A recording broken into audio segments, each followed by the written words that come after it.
Courage isn't about the absence of fear. It is the willingness to act boldly in spite of it.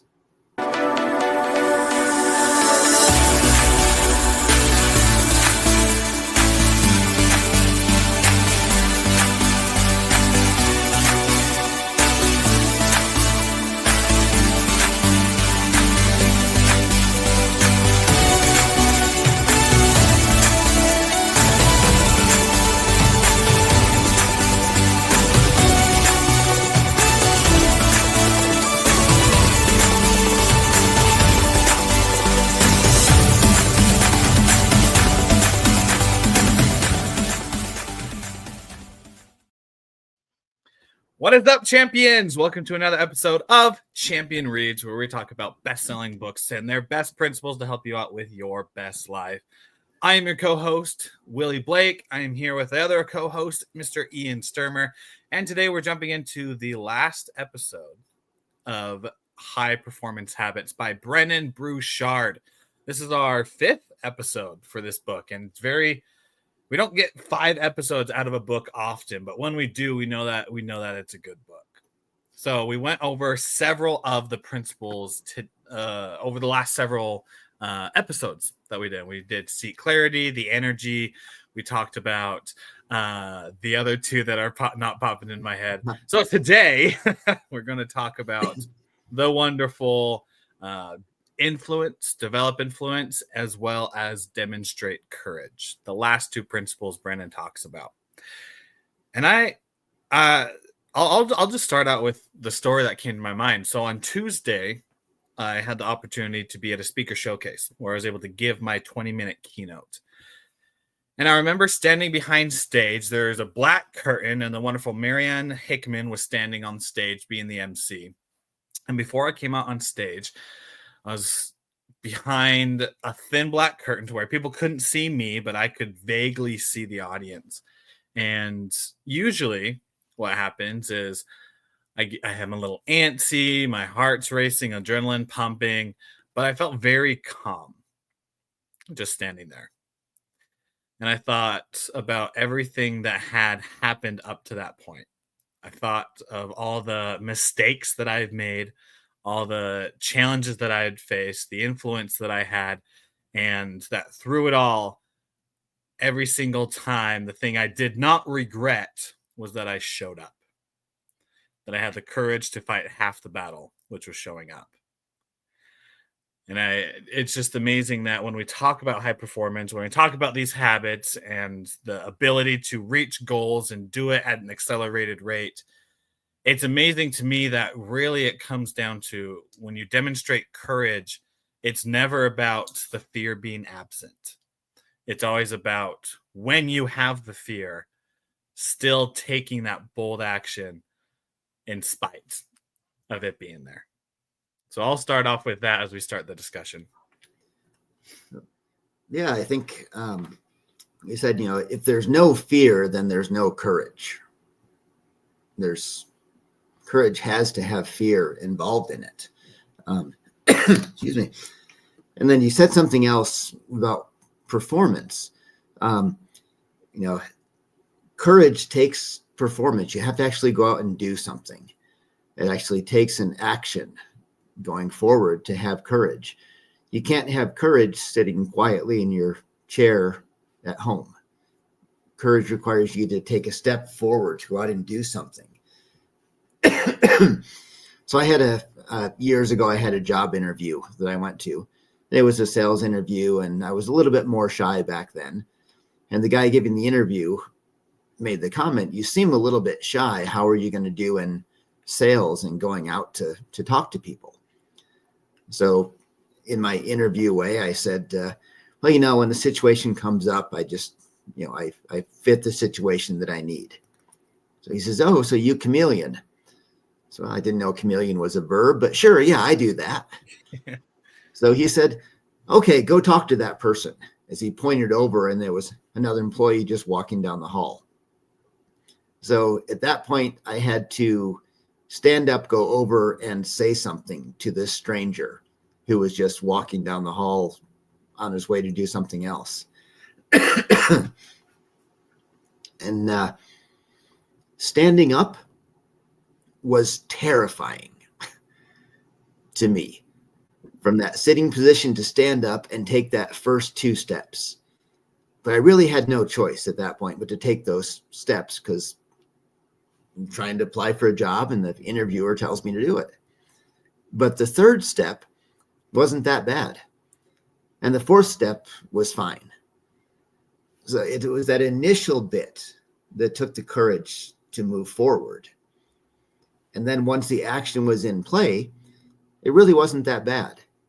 Yes, I fumbled my words a little bit, but the courage, just like rolling a stone up a hill, it's that first initial one that's difficult. Then it becomes pretty easy once you get that momentum. Yeah. And it's that reminds me of when I was on my mission, my LDS mission, where we would knock door to door and people would be like, "Isn't that hard just to go knock door to door?" And I said, "Can be, for sure." And then they asked, "What's the hardest part?" And I said, "The hardest part was getting out of the car." It's that first step, the first thing that we do to take to be able to do the courageous thing that is always the hardest, right? And so whether it's at a job interview, whether it's about to stand on stage, whether it's about to hit record on recording a podcast, the hardest thing is doing that first action. Everything else after that then might still be hard, but gets the added benefit of momentum from the first thing that gets done. And that momentum is something that's very undervalued that we take and don't really realize, but that gives us like tremendous leverage as we do the other steps.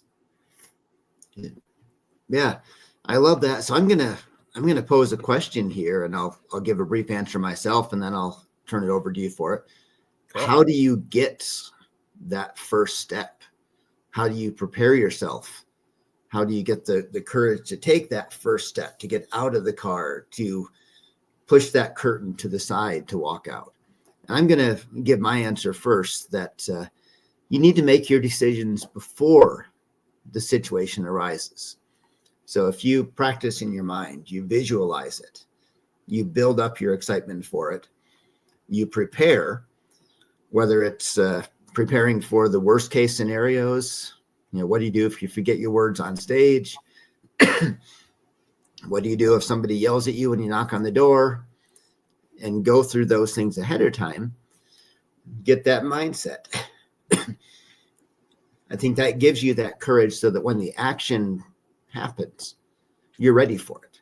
You don't have to stop and say, what am I going to do? How can I do this? Because you've already prepared that ahead of time. Yeah. Yeah. I like that. I really like that. The preparedness beforehand, because it's true. You got to prepare yourself beforehand. How do you prepare yourself beforehand? It depends what you're doing. But in the basic of it, prepare in the way in which a great example, role playing. One of the bane of my existence when I am trying to do it with other people to try to get mistakes out. But without a doubt, every time is the most effective thing when it gets there. Because I would rather, I say this, but then I'd never want to role play. I would rather role play with somebody and mess up, do all the mistakes there, then go out into the real world thing, whatever it is, and then make a mistake in public. To me, that's just common sense. I would rather make the mistake with somebody in private than amongst a bunch of people in public. And then it takes courage to actually start the role play, because again, role play is the bane of my existence, but it does help out a lot. So role playing is a great way to be able to get the practice in. Yeah, you unmute it. I want to hear what you have to say. Oh yeah, role playing is definitely the first one. It just made me think, if you were going to give a piano recital, and we had a piano recital today to do, and we both went out there with 2 pianos. it would be a challenge because I don't know how to play the piano. So I think perhaps I would need to practice a whole lot before I actually went out to do that. And the same as we would never schedule a piano recital and go out there without actually learning how to play the piano and practicing a whole lot. Excuse me. Why would we go into a business meeting without practicing? Why would we give a sales pitch to a client without practicing? Why would we do anything professional without practicing? It's like a piano recital if you can't play the piano, or going parachuting without putting on a parachute first, or without learning how to pull the cord. It just makes sense that you have to practice. You have to learn the skills. And once you do those, bear with me with this cough. I apologize, listeners. You have to have the knowledge yourself. That builds that confidence. That builds that courage within you. And I'll give a last example before I turn it back to you. But years ago, I started doing life insurance. And I was talking with my trainer as I was preparing to go into my first meeting, first client presentation. Said, I just don't feel like I know what I'm doing here. And he said, you've gone through all of the training for this.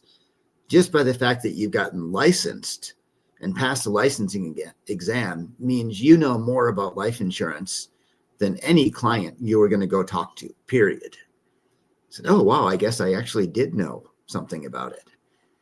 So, courage comes from preparation. Courage comes from knowing what you're facing, taking the time to learn about it, to prepare yourself mentally. Practice, make your decisions before the action is required. So that really, if you're prepared, I think there's a scriptural thing in there somewhere. If you're prepared, you shall not fear. And one put in the comments if they know where that one comes from, but it seems to pop in my mind. Yeah, for sure.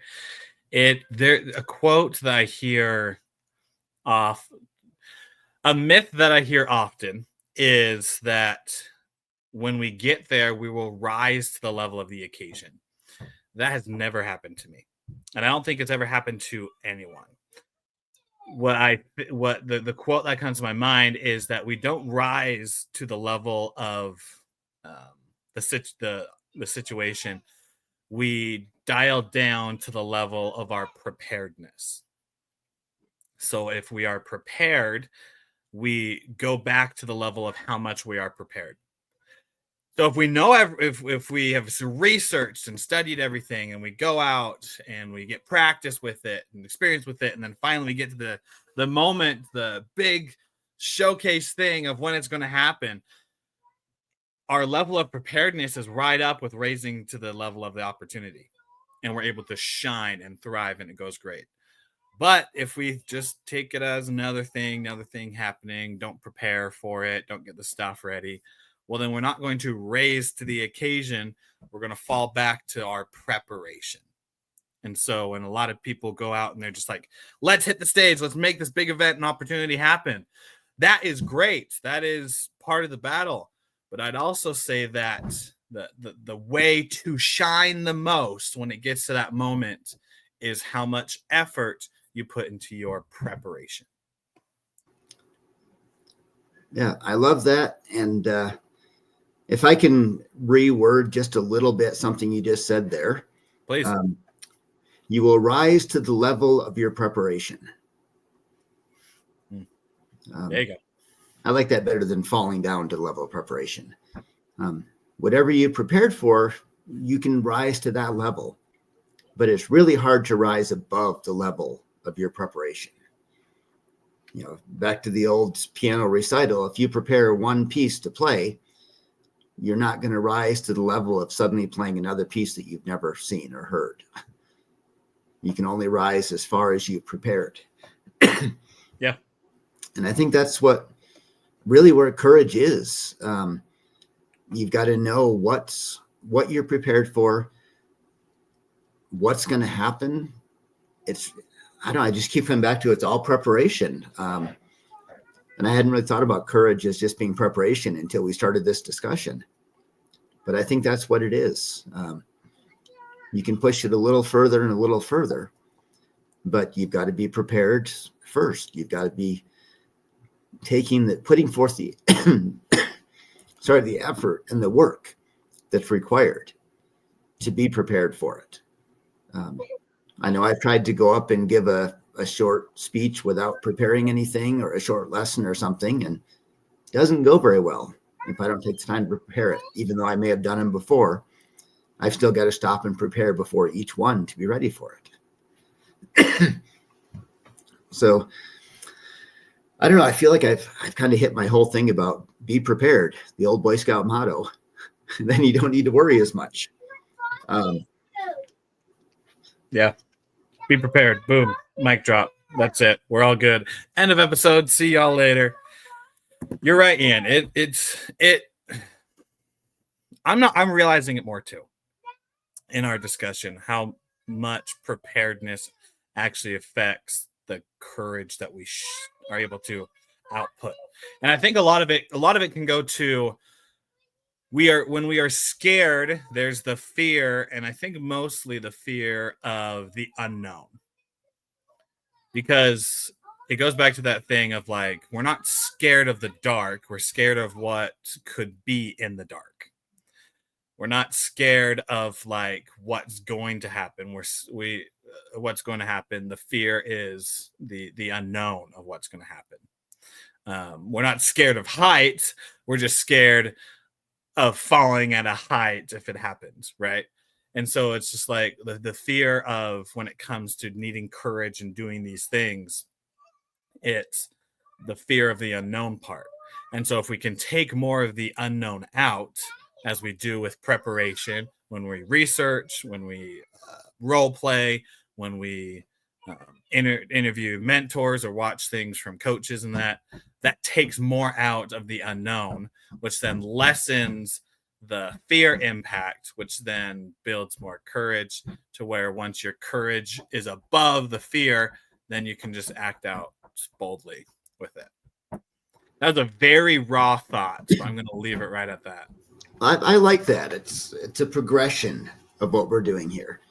And you've got to start out with little steps, and realize that you can do a small thing and you make a bigger thing and a bigger thing and a bigger thing. And you develop that courage, step by step. Excuse me. I'm going to turn it back to you while I cough here. No, you're good. You're good.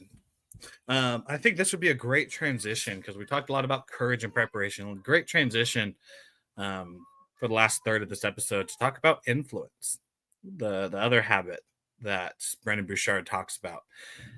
Because you got to have when you have courage, you're able to have more influence, right? When you're more prepared, you're able to then act in the way that you're wanting to act whenever said thing arises. Like with my keynote that I had on Tuesday, I heard from a lot of people afterwards that greatly influenced them and made them think differently. That wouldn't have happened if I didn't have the courage to be able to get up on stage. And it wouldn't have happened if I didn't prepare so much beforehand. And not only prepare as in like standing in front of the mirror doing it, or I put this on my Instagram story where I had literally my kids' stuffed animals on their bunk bed, and I was talking to the stuffed animals practicing. Love that. It's not just the practicing, but it's also the nitty gritty of it, of the way that the story is told, like where you bring the audience into the emotion deep, where you have lessons that you took out of it, to where you finish off the hero's journey, to where you have a call to action. And then not only that part, but then you jump into just like the topic of it. And is it actually influential? Is it something that relates to everybody, or is it very niche to a specific amount of people? And so there's like so much. That's just the speaking part, let alone going into like the different industries that people go into, or the different projects that people work on. When preparation meets opportunity, that's where I think true influence can come into play. Absolutely. And I think we're jumping back to that word preparation again with influence. I think your influence builds up in stages. First of all, you've got to be good at something. So, I was at your speech you gave the other day and loved that. You did a great job, by the way. So kudos on that one. Thank you.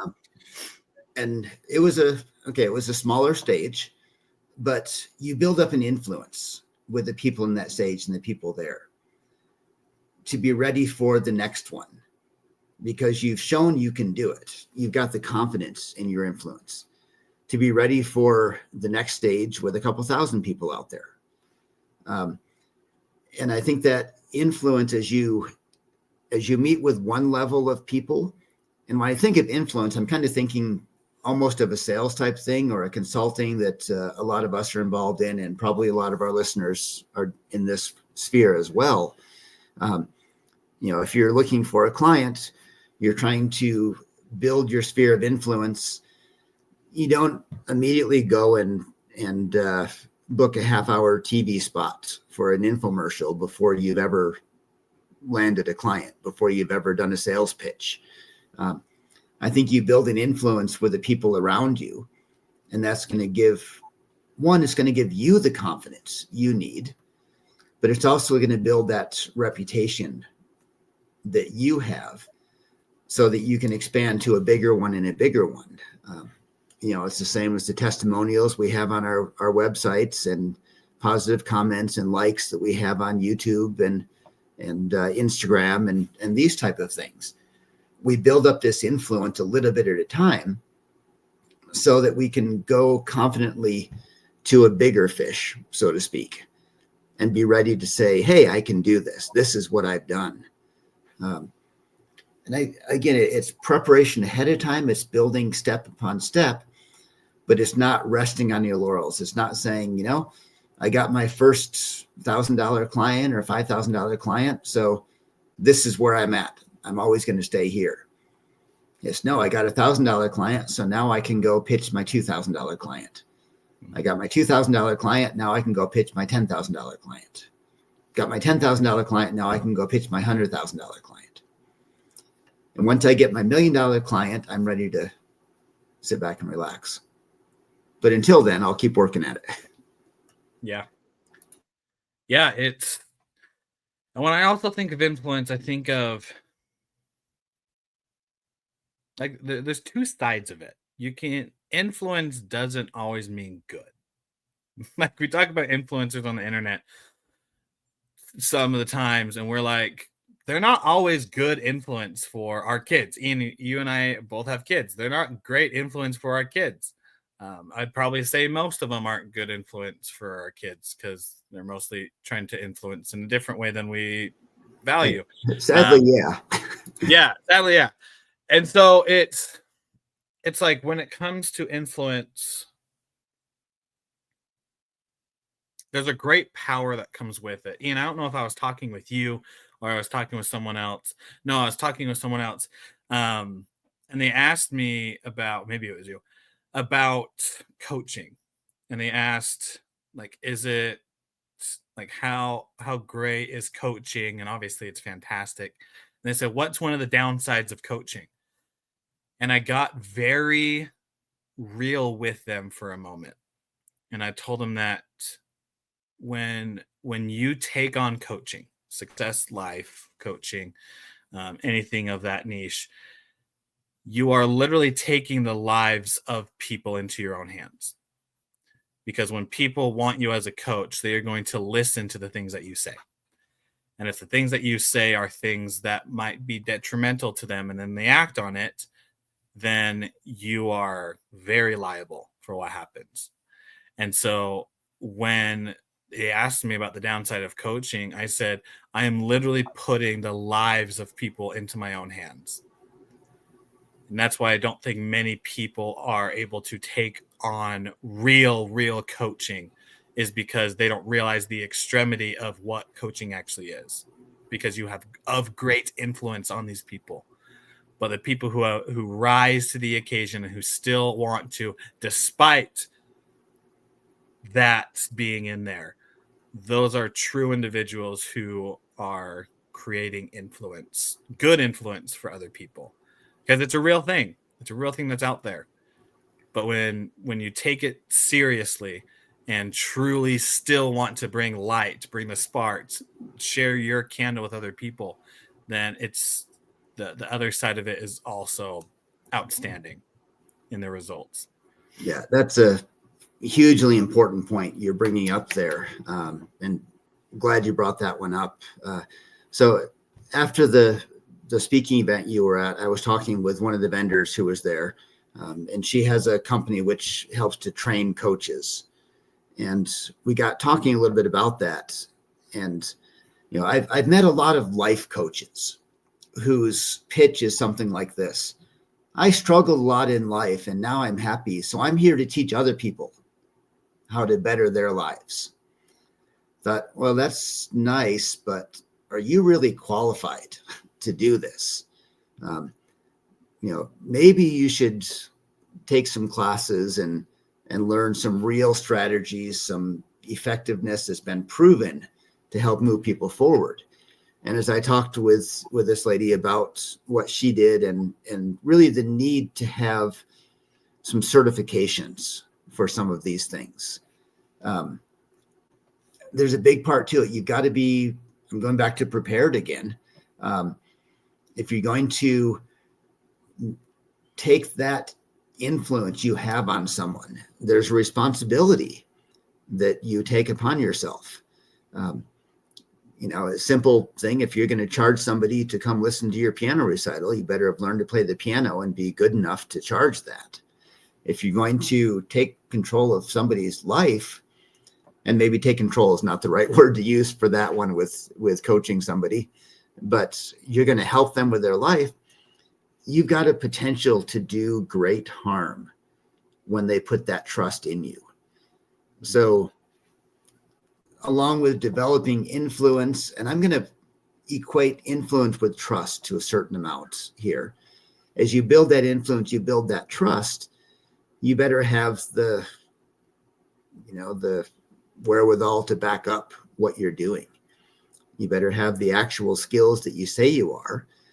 And that takes a lot of humility, I think, to realize when we have the skills we need and when we don't have the skills we need. When do we need to step back and say, this is going to take it to a level I'm not prepared for yet. And then we get prepared so we can help the next client.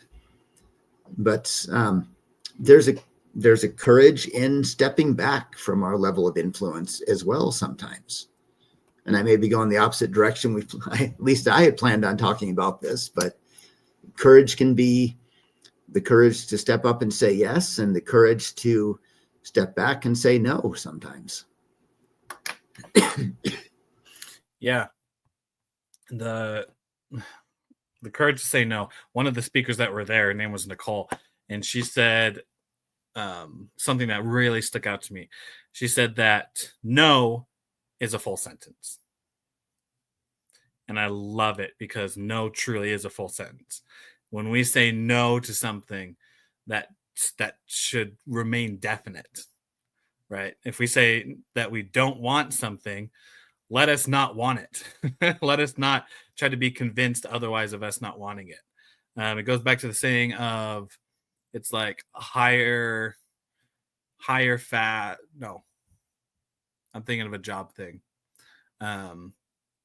Make decisions fast, change them slowly. Meaning like trust your gut instinct, trust the preparation you've done, make decisions quick. But then as you go on and information comes in that, change them slowly because it could rock. I'm trying to remember what point I was making with that. But you're right, Ian. You're right. With influence, with courage, with all of this, and as we wrap up this episode with our final thoughts, it is of true importance that when we put ourselves into the position of influence in other people, developing influence, and then us demonstrating courage, and while we are influential, helping others demonstrate courage, let us take it for what it is that we are changing lives. So let us change lives for the best version of themselves. Not to make money, not to gain followers, not to have watch time or likes on social media, but to truly illuminate the best version of themselves. And that's my complete thought. Yeah, love that. And I think that just kind of sums it up. Developing influence, developing courage, it's preparing ahead of time. It's doing the work necessary so that we're confident in all of those things. We're confident in our courage. We're confident in our abilities. We're confident in how we can help other people. And we're constantly learning and growing to make that better and better. So I'll leave it at that. There you go. And with that, champions, that is another episode of Champion Reads. If you found inspiration in this episode, go ahead and subscribe to our podcast. You can find us on all the major podcasting platforms. As well, go to our website, mychampionscircle.com, where you'll be able to find a link to our podcast, link to our socials, and everything else going in the Champion Circle universe. Until next time, champions, continue to be a better version of yourself. Continue to be the champions in your own lives. And always remember that it is through preparation in which we gain courage and influence. We'll see you on the next episode of Champion Reads.